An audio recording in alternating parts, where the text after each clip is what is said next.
Assalamualaikum warahmatullahi wabarakatuh. Perkenalkan, nama saya Hidayah Rusdi Firdaus dari kelas Tadris Biologi A semester 4. Dan di sini saya akan menjelaskan sedikit mengenai apa itu pohon filogeni dan juga istilah-istilah dalam filogeni serta contoh pohon filogeni yang sudah saya buat. Nah, pohon filogeni atau pohon evolusi adalah diagram percabangan atau pohon yang menunjukkan hubungan evolusi antara berbagai spesies makhluk hidup berdasarkan kemiripan atau perbedaan karakteristik dan atau juga genetik DNA mereka. Nah, di sini arti dari filogeni merupakan kajian mengenai hubungan antara kelompok-kelompok organisme yang dikaitkan dengan proses evolusi yang dianggap mendasarinya.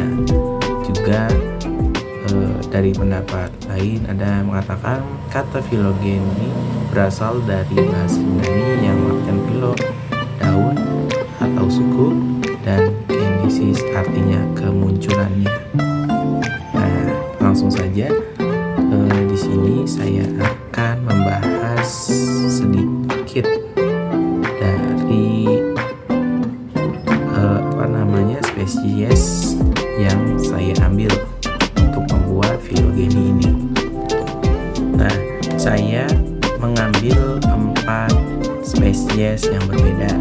Nah, diantaranya yang pertama ada kobra dengan nama ilmiah Ophimus hagus hana. Lalu anaconda hijau Eunectes murinus. Lalu ada buaya air asin yaitu Corodilus crocodilus porosus, serta penguin kaisar dengan nama ilmiah Aptenoptites forsteri. Nah, di sini saya akan sedikit menjelaskan karakteristik dari spesies-spesies tersebut. Yang pertama ada ular kobra Ophius hagus hana, memiliki karakteristik yaitu tubuhnya yang berwarna hitam serta memiliki 2 garis berwarna kuning di atas punggungnya.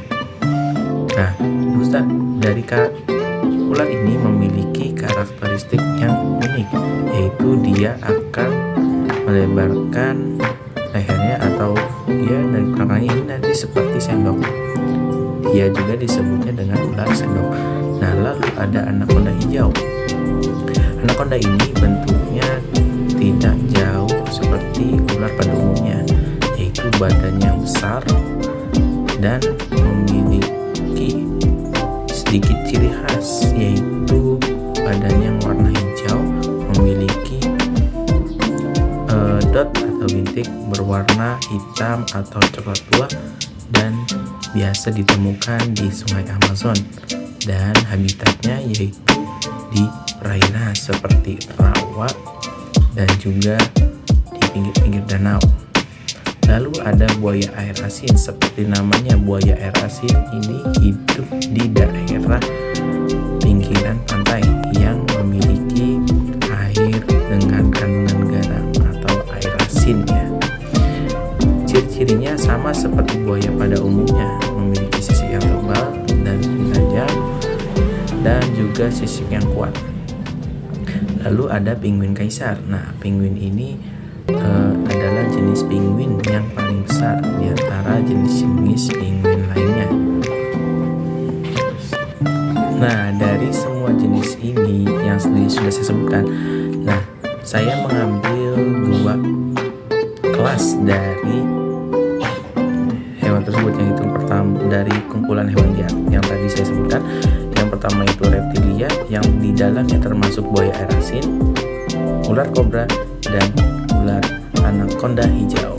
Lalu saya mengambil kelas Apes, yaitu penguin kaisar.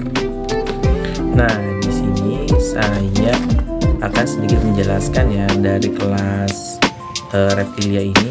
Kelas reptilia ini memiliki ciri khas yaitu dapat menyesuaikan suhu tubuhnya dengan lingkungan di sekitarnya, atau dia itu berdarah dingin. Nah, sedangkan pada aves atau penguin ini dia memiliki sayap memiliki kaki depan yang termodifikasi menjadi sayap. Akan tetapi pada penguin ini sayapnya tidak digunakan untuk terbang, melainkan untuk berenang, yang disebabkan karena kondisi geografinya atau habitatnya.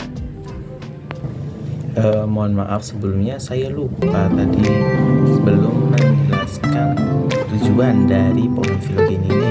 Nah, tujuan untuk pohon filogeni ini adalah untuk mengetahui hubungan dari kerabatan setiap spesiesnya, dari mulai aves, mamalia, reptil, serta Pisces memiliki hubungan kekerabatan yang mungkin saja dekat melalui DNA-nya, bukan melalui morfologinya. Nah, lalu di sini saya akan memberikan contoh dari pohon filogeni yang telah saya buat dengan menggunakan 4 spesies yang saya sebutkan, serta dengan kelas yang berbeda. Nah, di sini saya akan menjelaskan yang awal dulu mengenai ular. Nah, bisa dilihat di sini ular anaconda yang dengan nama ilmiahnya Eunectes miridus dan Ophiuchus anak atau ular kobra. Di sini mereka termasuk ke dalam sister group. Nah, untuk sister group, kenapa kok disebut sister group? Karena mereka itu memiliki nenek moyang yang sama.